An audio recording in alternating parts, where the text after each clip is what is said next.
था। तुलसीदास ने नबी की सुंदरता को पढ़ा, देखा, सोचा, समझा तो बोले क्या, सुंदर रूप कमल मुस्काए। तुलसीदास ने क्या कहा था, ऐसा हसीन चेहरा है बिल्कुल कमल की तरह खिल रहा। सुंदर रूप कमल मुस्काए, जही के नैन न भाग जगाए। क्या बात है, वाह वाह वाह वाह। जही के नैनन, बोलो बोलो, जही के नैनन। तो तुलसीदास से पूछा गया, तुलसीदास क्या बात कर रहे हो? तो तुलसीदास ने अपने भक्तों को इकट्ठा किया था। रामचरितमानस से तुलसीदास ने अपने भक्तों को इकट्ठा किया। इकट्ठा करने के बाद कहा, ए मेरे भक्तों, ए प्रिय सज्जनों, मेरी एक बात सुनो। क्या कहा था? मेरी एक बात सुनो। क्या कहा था तुलसीदास, हम जानते हो। तुलसीदास भगता सब कोई, तुलसीदास, ए मेरे भक्तों प्रिय सज्जनों सुनो, तुलसीदास भगता सब कोई, बिना मोहम्मद पार न होई। बिना मोहम्मद पार न होई। बोलो बोलो, बिना मोहम्मद इनको को होई। क्या बात है, समझ गए कि नहीं समझे? हाँ, इनको को। और बड़ी सोहनी बात कही थी, बड़ी अच्छी बात कही थी। तुलसीदास ने कहा था, नबी की शान पड़ी थी, नबी की बात पड़ी तो छोड़े अच्छे अंदाज में कहा था, यहाँ न पचपाच कचू रखो। हाँ, ये बात में आपको थोड़ा शार्ट लगेगी, मैं इसको नरम करके कहता हूँ। ओ गमली गम सुईदीक उपारा, अपनी अबान मीठे मझारा, तब सुगरे सबदा सगोसाई, सोसा जगत यग सरे सरे नाही, बिनी विचारो विचारो हनीसा, भजो नाम मर मीठे कलीसा, तब घर माने न माने कोई, बिन गुरु तो जग ज्ञान न होवी, तब होवे शंगलंग तारा, मेहंदी कहे शकल संसारा, तब लग जो छे सुंदरम होई, बिना मोहम्मद पार। तो बड़े सोहने अंदाज में कहा था, बड़े ब्यूटी अंदाज में कहा था, अच्छे अंदाज में कहा था, बिना मोहम्मद पार न होई। बोलो। तो जानते हो, शायर अपने जुबान में कहता है कि जो नबी से मोहब्बत करता है, आखिरी संदेष्टा से प्यार करता, आखिरी इस दोस्त से प्यार करता है ना, वो जरूर बेड़ा उसका पार हो जाता है। तो जानते हो, जो मोहब्बत करता, कयामत के दिन भी उसका जो है हाशर ऐसा होगा कि वो बिल्कुल नूरी नूरी नूरी ताज पहन के जाएगा। शायर कहता है क्या, बड़े अछूते अंदाज में, सब देख कर बिलाल को बोलेंगे हश्र में। क्या बात है, कि सब देख कर बिलाल को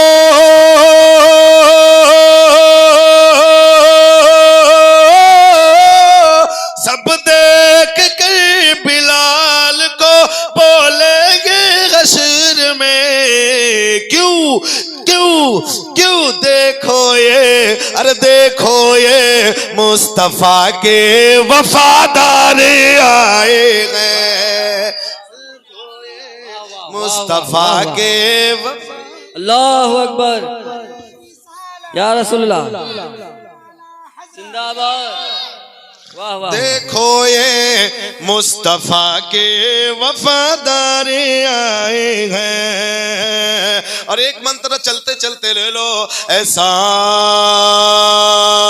न विद्या तपो न ज्ञानम न दानम न शीलम न गुणो न धर्मा, ते मृतलोके बुभार भूता। समझ गए कि नहीं समझे आप? हमारे अक्सर कर हिंदू भाई समझ गए होंगे और हिंदी पढ़ने वाला समझ गया होगा। यह मंत्र बड़ा प्यारा है, इल्म के ऊपर मंत्र है। तो मैंने जो कुरान की आयत पढ़ी, अल्लाह फरमाता है ला इलाहा इल्लल्लाह, नहीं है कोई माबूद सिवाय अल्लाह के। अल्लाह के। अच्छा, ये कोई तो है जो जमीन को बनाने वाला, कोई तो है आसमान को बनाने वाला, कोई तो है चांद सूरज को और चलाने वाला कोई तो है ना। तो हमारे हिंदू भाइयों के यहाँ कथा रामायण बैठती है ना, तो इनका एक जुमला पढ़ते हैं, बहुत प्यारा जुमला पढ़ते हैं, बहुत अच्छा पढ़ते हैं। क्या कहते हैं?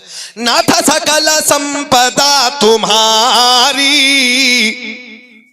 अरे मैं सेवा का समेत सुतनारी। इसका अर्थ क्या है? इसका माना क्या है? इसका तर्जुमा क्या है? किसी भी पंडित साहब से पूछेगा, पंडित जी इसका माना क्या, इसका अर्थ क्या, इसका लब्बे लुबाब क्या? आज मैं आपको बताता हूं, मेरा इल्म जहां तक कहता हूं। तो सुनो, बड़ी प्यारी बात है। मैंने पंडित साहब का दामन थामा, पंडित जी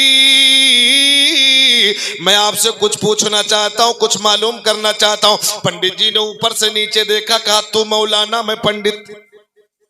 तू मौलाना पंडित। मैंने कहा यार ये कैसी बात कर रहा हूं, जिस मालिक ने आसमान बनाया उसी आसमान के नीचे तू, और उसी आसमान के नीचे मैं। ये भेदभाव किस बात का?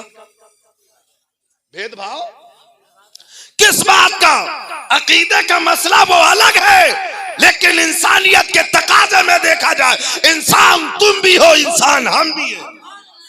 सुभान अल्लाह, सुभान ये अल्लाह। भेदभाव का मसला क्यों कर दियो आप? कहा ना ना मौलाना साहब नहीं बात। कहा अच्छा सुनो, मैंने कहा बताओ ना इसका मामला क्या, इसका तर्जुमा क्या, इसका विश्लेषण क्या, इसकी परिभाषा क्या, इसका लब्बे लुबाब बताओ। तो कहा पंडित जी ने कहा जनाब मौलाना साहब बताओ ना क्या पूछना चाहते हो। मैंने पढ़ना शुरू कर दिया। कहा क्या? मैंने कहा सुनो, नाथ सकल संपदा तुम्हारी, अरे मैं सेवा का समेत सुतनारी। सीधा साधा मैं आपको बताता हूं इसका अर्थ अपनी जबान में, कि एक भक्ति करने वाला, बिनती शरोरी करने वाला, पूजा आराधना करने वाला, इबादत करने वाला कहता है प्रभु ये जो कुछ जमीन आसमान चांद सूरज सितारे, जो कुछ दुनिया के अंदर जितनी भी चीजें हैं सब तेरा और तेरे लिए। इसका मालिक कौन है? कौन है बोलो? ईश्वर। हाँ कौन? हिंदू भाई अपनी जबान में ईश्वर कहते हैं, आप अपनी जबान में क्या कह रहे हैं? अल्लाह। हम अगर आपसे पूछे कि सबका मालिक कौन, और हमारे हिंदू भाई बैठे वो अपनी जबान में बताएंगे। तो सुनो, ये सारी चीज का मालिक नाथ सकल संपदा तुम्हारी, ये जो भी जमीन और आसमान के अंदर है, चाहे वो चांद हो, चाहे वो सूरज हो, चाहे वो सितारे हो, चाहे वो पेड़ हो, चाहे वो पौधे हो, चाहे वो आबशार हो, चाहे वो इंसान हो, दुनिया का सारा निजाम और सारी चीजों का मालिक एक ही है। बोलो बोलो बोलो कौन है? एक है ना। कहता मैं सेवक, मैं भक्त, मैं गुलाम, मैं खादिम, और समीत और सुतनारी। ए ईश्वर, ए मालिक, सिर्फ आसमान पे तेरा कब्जा नहीं, सिर्फ जमीन पे तेरा कब्जा नहीं, सिर्फ चांद पे तेरा कब्जा नहीं, सिर्फ सूरज पे तेरा कब्जा नहीं, मैं भक्त हूं, मेरे पे भी तेरा कब्जा है। मेरे घर की औरतें, बूढ़ी, बच्चे सब तुम पर कोई तो है। अब ये पता चल गया इससे कि कोई मालिक तो है, जिसने चांद को बनाया, जिसने सूरज को बनाया, जिसने दुनिया को बनाया, कोई तो है। अब बात मेरी समझ में आ रही कि नहीं आ रही? भाई कोई तो है, कोई तो है। अच्छा, अब है तो कितने हैं? है तो कितने हैं? तो जानते हो, मैंने अथर्ववेद का मंत्र दिया था। मैंने कहा अथर्ववेद तू बता दे, जिसने सारी कायनात को बनाया, चांद और सूरज को बनाया, जमीन और जमान को बनाया, फर्श को, आगीती को, आसमान को, पृथ्वी को, जमीन को, लोक को, त्रिलोक को, परलोक को, लोक पे लोक को, जिसने बनाया वो कौन है? तो बोला एक है। एक पहली बात तो या यकम ब्रह्म द्वितीय दीना नास्ते नास्ते किंचन, एक ही है जो पूरे ब्रह्मांड को, पूरी कायनात को, पूरी दुनिया को बनाने वाला। दूजा बोलो बोलो, दूजा नहीं है, एक है। आप कहेंगे मौलाना जरा और करीब कर दो, मैंने अथर्ववेद पढ़ा था। यको जगदीश्वरा, यको माने होता है, बोलो बोलो बोलो, एक। मैंने कहा सवाल किया था मालिक ये जो जमीन और आसमान है इसको पैदा करने वाला कौन? कोई तो है, लेकिन बात समझ में आ गई है कितने? यको यको एक है, दूजा, तीजा, चौथा, पांचवा नहीं है, एक है। हिंदू भाइयों की ग्रंथ कह रही है यको जगदीश्वरा, एक है जमीन को बनाने वाला, एक है सूरज को पैदा करने वाला, एक है कायनात को बनाने वाला। अब हमने मौलाना अब्दुल कादिर से पूछा, ए मौलाना अब्दुल कादिर साहब, आपने तो सुन लिया कि हमने अथर्ववेद से साबित कर दिया, हिंदू भाइयों की ग्रंथ से साबित कर दिया जमीन को बनाने वाला है कोई और वो एक है। ए मौलाना अब्दुल कादिर साहब, अब आप अपनी कुरान से साबित करो। तो इन्होंने कहा मौलाना यानी कुरान उठाओ, पारा नंबर 30 उठाओ, सूरह इखलास उठाओ। अल्लाह फरमाता है कुल हुवल्लाहु अहद, ए महबूब आप फरमा दो अल्लाह एक है। इधर अथर्ववेद कर रहे यको जगदीश्वरा, कायनात को जगदीश्वरा जो पालने वाला संसार को, वो कितने हैं? एक। इधर कुरान क्या बोले? कुल हुवल्लाहु अहद, एक। ए महबूब आप फरमा दो अल्लाह एक है। झगड़ा खत्म, तजाद खत्म, बात खत्म। भाई तुम्हारी भी ग्रंथ में, हमारी भी ग्रंथ में, तो इस भी पुस्तक में, वो भी पुस्तक में, बात ही मसले खत्म हो गए। फिर आपस में हम लोगों को लड़ने झगड़ने की बात क्या है? भाई आप अपने अंदाज से मानते हैं, हम अपने अंदाज से मानते हैं। सही। जो कम पढ़े लिखे हैं, जो ज्यादा पढ़े लिखे होशियार लोग, वो झगड़े फसाद में नहीं पढ़ते, झगड़े फसाद में नहीं पढ़ते हैं, पढ़ना भी नहीं चाहिए। लेकिन कुछ राजनीति तत्व आ जाते हैं तो आपस में फसाद। अब मेरे हिंदू भाइयों, मेरे मुस्लिम भाइयों, इससे पहले का थोड़ा सा दौर देखो। जब ईद आती थी ना, तो हिंदू भाई घर में मिलने के लिए सेवैयां खाने जाते थे, और जब होली आती थी ना, तो मुस्लिम भाई भी उनके घर जाते थे। जी। लेकिन सुन लो, हिंदू भाइयों की ग्रंथ हो चाहे कोई भी ग्रंथ हो, हर ग्रंथ में यही यको जगदीश्वरा, एक है, एक है। कुल हुवल्लाहु अहद, अल्लाह एक है। एक है। बात खत्म। दोनों बातें मिलजुल के चल रही है कि यार जब मानने का अंदाज अलग है, मानने का अंदाज अलग है, मानने का अंदाज अलग है। अब एक है तो कैसा, ये भी सुन लो, एक है तो कैसा, वो कैसा दिखता है, कैसा होता है। तो तुलसीदास से लोगों ने पूछा था, ए तुलसीदास अब आप बता दीजिए ना, वो कैसा दिखता है, वो कैसा होता है। तो सुन लो, बड़ी प्यारी बात है। तुलसीदास से पूछने वाले ने पूछा, आप बता दीजिए कैसा है वो। तो तुलसीदास ने कलम उठाया, रामचरितमानस खंड नंबर 117 पे लिख दिया। क्या लिखा? बड़ी अच्छी बात लिखी, बड़ी सोहनी बात लिखी, बड़ी प्यारी बात लिखी। तुलसीदास से पूछा, जिसकी हम पूजा करते हैं, जिसको हम मालिक जानते हैं, वो कैसा है? तो तुलसी ने कहा, सुनो, पद बिन चलई सुनई बिन काना। आपने सुना होगा कि नहीं सुना है? जो बगैर पैर के चले, बगैर कान के सुने। पद बिन चले सुनई बिन काना, कर बिन कर्म करई विधनाना। मालिक वो है, मालिक वो है जो बगैर पैर के चलने वाला हो, बगैर और बगैर हाथ के पकड़ने वालों भी संसार को पालने वाला वही है। कर बिन पद बिन चले सुनई बिन काना, कर बिन कर्म करई विधनाना। सकल रस भोगी, बिन बानी बकत बड़ जोगी।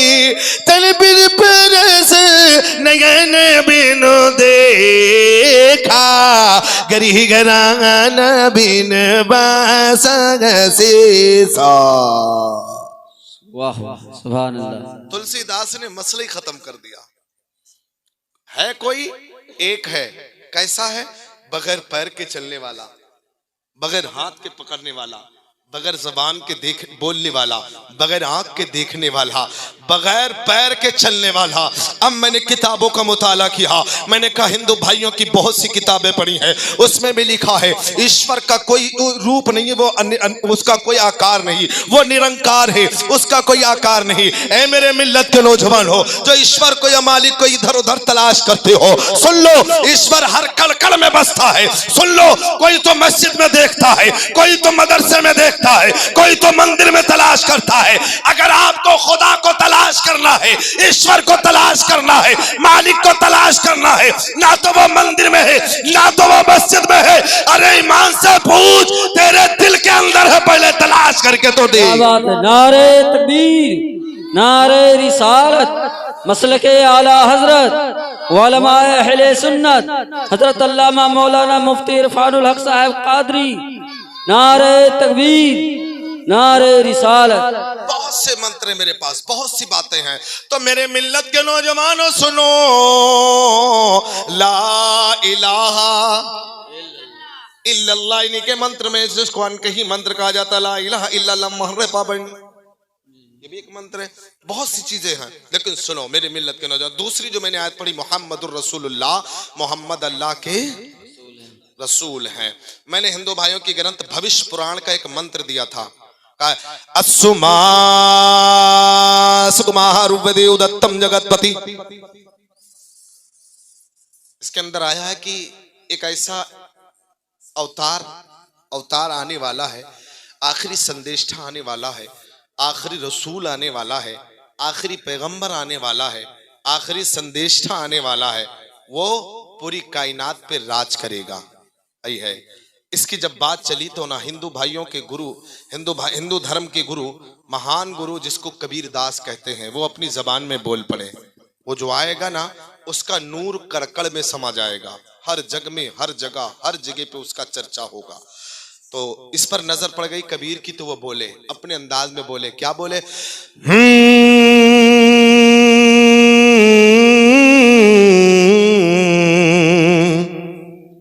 आपने मंदिर से सुना होगा, आज मुझसे सुन लो। कबीर की नजर पड़ी कि वो अंतिम संदेष्टा जो आएगा, उसके नूर का चर्चा कड़कड़ में होगा, युग कलयुग सतयुग हर जगह पे उसका चर्चा होगा। क्या बोले?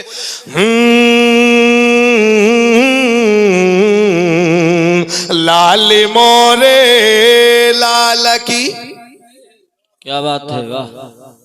लाल मोरे लाल की, जित देखो चित लाल, लाल मोरे लाल की, जित देखो चित लाल। अरे लाल देखने में गई, हो गई में लाल, हो भैया हो गई में लाल। वाह वाह। वो जो आखिरी संदेश आएगा, आखिरी रसूल आएगा, अंतिम महाऋषि आएगा, आखिरी पैगंबर आएगा, उसके आने के चर्चे बड़े अनोखे बयान किए। वो जो आएगा कलयुग सतयुग में, त्रेता युग में, आखिरी युग में आएगा, और उसका चर्चा वो अव्वल भी आएगा। प्रथम सुखम बलवंतम जो आएगा, प्रथम महा पहले आने वाला होगा, सुखम महा उसका खानदान बहुत सुंदर होगा, बलवंतम महा बड़ा बलवान होगा, बड़ा पावर वाला होगा। ऐ मेरे मिल्लत के नौजवानों, और ये भी हिंदू भाइयों की ग्रंथ और अपनी ग्रंथ में, पुस्तक में, किताब में, तारीख की किताब पढ़ो। जब मेरे नबी करीम सल्लल्लाहु अलैहि वसल्लम की विलादत होती है, सुभान अल्लाह, मेरे नबी की जब विलादत होती है ना, तो पूरी कायनात में उनके नूर के चर्चे होते हैं। सुभान अल्लाह, सुभान अल्लाह। कहते हैं हिंदू भाइयों की किताब में एक बहुत अहम मंत्र जो दिया था, बड़ा प्यारा मंत्र दिया था, बहुत अच्छा मंत्र दिया था। वो क्या था? कृष्णोतान्यार्तम पृथ्वी मध्यम। वो जब आखिरी अवतार आएगा ना, आखिरी संदेष्टा आएगा, वो कहाँ आएगा? पृथ्वी मध्यम, जमीन के बीच में आएगा, जमीन के सेंटर में आएगा। और उसके आने की बात बड़ी अनोखी होगी। वो जो आएगा ना, एक कुरान लेके आएगा, 4 यार लेके आएगा, किताब लेके आएगा, पुस्तक लेके आएगा, भविष्यवाणी करेगा, और लोगों को जो है एक मालिक के आगे झुकाने की कोशिश करेगा। और आज पूरी दुनिया का जायजा लो, एक मालिक के आगे सब एक मालिक को मानते हैं, चाहे वो हिंदू धर्म हो, सब वो भी मानते हैं मालिक एक, ईश्वर एक है, चाहे बौद्ध हो, जैन हो, जीनी हो, कोई भी धर्म हो, हर धर्म में यही आया कि मालिक एक है। तो जब हिंदू भाई को बहुत अच्छे अच्छे पैगाम दिए थे, मैं आपको वो पैगाम सुना देता हूँ, वो पैगाम आपको सुन ले, वो ज्यादा बेहतर है। मेरे नबी करीम सल्लल्लाहु अलैहि वसल्लम इरशाद फरमाते हैं, ऐ लोगों सुनो सुनो, ऐ मेरे प्यारे उम्मतियों सुनो सुनो, तुम किसी के अंदर, ऐ मेरे उम्मतियों सुनो सुनो, जिस मालिक ने तुम्हें पैदा किया, जिसने तुम्हें जान दिया, जिसने तुम्हें माल दिया, जिसने तुम्हें सब कुछ अता किया, उसका शुक्र हर हाल में अदा करना। चाहे तुम गरीब हो चाहे अमीर हो, उसका शुक्र हर हाल में अदा करना। इस पर नजर पड़ी कबीर दास की, तो वो बोले, अपनी जबान को खोल के कहा, बड़े सोले अंदाज में कहा था। क्या कहा था?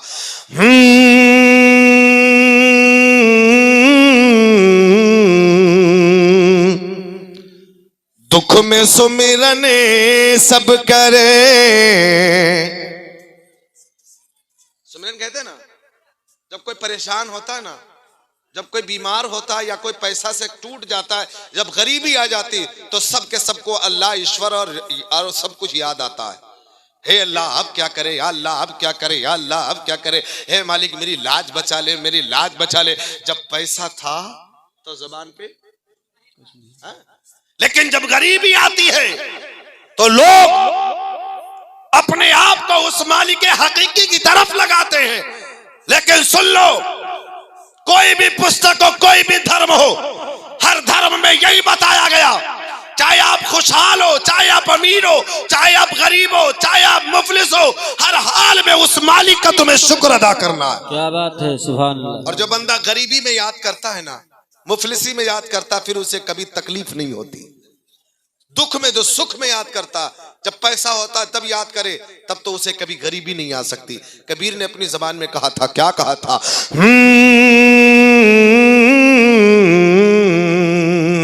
दुख में सुमिरन सब करे, सुख में करे ना को। जब परेशान होता ना, सुभान अल्लाह,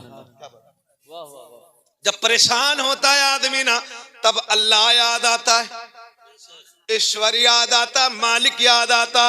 जैसे परेशानी हट जाती है सब फिर भूल जाता।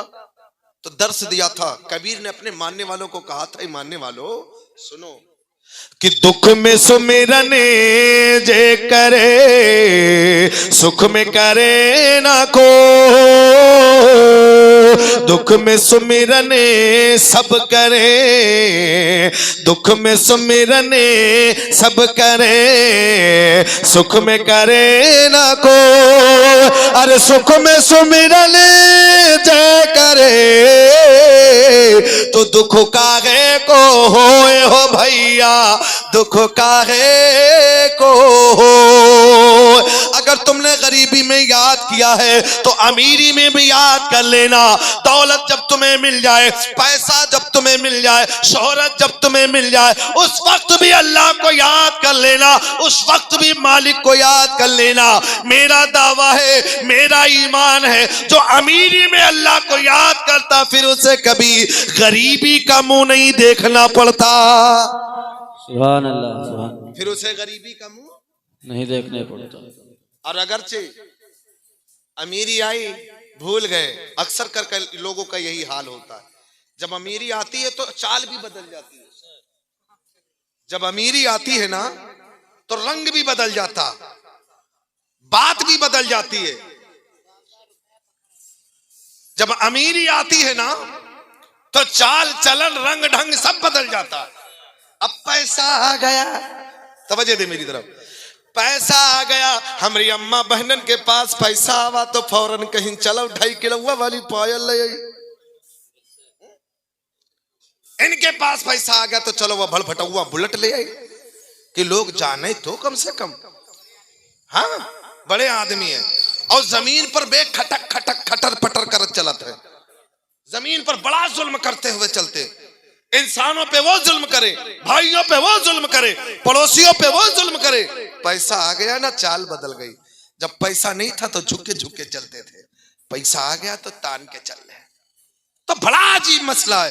तो याद कर लेना मेरे भाई, जब पैसा आदमी के पास आता है तो जमीन पर वो जुल्म करना शुरू कर देता, जमीन पे जुल्म कर देना शुरू कर देता। चाहे वो भाई का हो, भाई बिरादर का हो, रिश्तेदार का हो, गांव का हो, मोहल्ले का हो, कोई भी हो, कैसा भी हो, वो जुल्म करना शुरू कर देता। सुन लो, ये जुल्म ज्यादा दिन तक, जो जमीन पर तुमने जुल्म किया है, पैसा आ गया तो कभी नाच करवा रहे हैं, कभी नौटंकी करवा रहे, कभी तो पर्दा चलवा रहे, कभी तो ऑर्केस्ट्रा करवा रहे। तो बताओ, जहां पर जुल्म होगा, अन्याय होगा, कुफ्र की बातें होंगी, तो वो जमीन तुम्हारे खिलाफ बोलेगी कि नहीं बोलेगी? वो जमीन भी तुम्हारे खिलाफ गवाही देगी।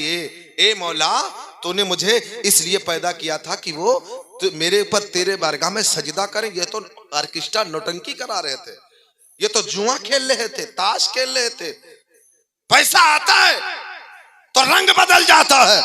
लेकिन सुन लो मिल्लत के नौजवानों, जब तुम्हारे पास पैसा हो, अल्लाह ने जब तुम्हें दौलत से नवाजा हो, तो याद कर लेना, चाहे हिंदू भाइयों हो, तुम भी सुन लेना बड़ी गौर से, जब मालिक तुम्हें पैसा दे तो तुम गरीबों की मदद करना शुरू कर देना। क्या बात है, सुभान। पड़ोसियों का ख्याल रखना, बेवाओं का ख्याल रखना। जब तुम ऐसा करोगे, कसम खुदा के तुम दुनिया और आखिरत दोनों तुम्हारी संवर जाए। नारे तकबीर, नारे तकबीर, जश्न गौसुल वरा, जश्न गौसुल वरा, नारे तकबीर। बड़ा जुल्म करते हैं, जमीन पे भी बड़ा जुल्म करना शुरू कर देते। इस पर नजर पड़ गई थी कबीर की, तो वो बोले क्या? भाई इधर देखो यार, इस पर नजर पड़ी कबीर की तो वो बोले, अपनी जबान में बोल पड़े। क्या बोले? बड़े सोने अंदाज में कहा था, मिसाल देके कहा था। क्या कहा था?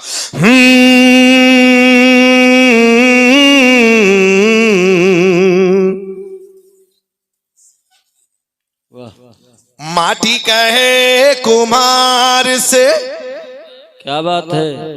ए जमीन के ऊपर ताज फेंटने वालों, ए जमीन के ऊपर अत्याचार करने वालों, ए जमीन के ऊपर जुल्म करने वालों, जमीन के ऊपर जुल्म समझ रहे हो ना?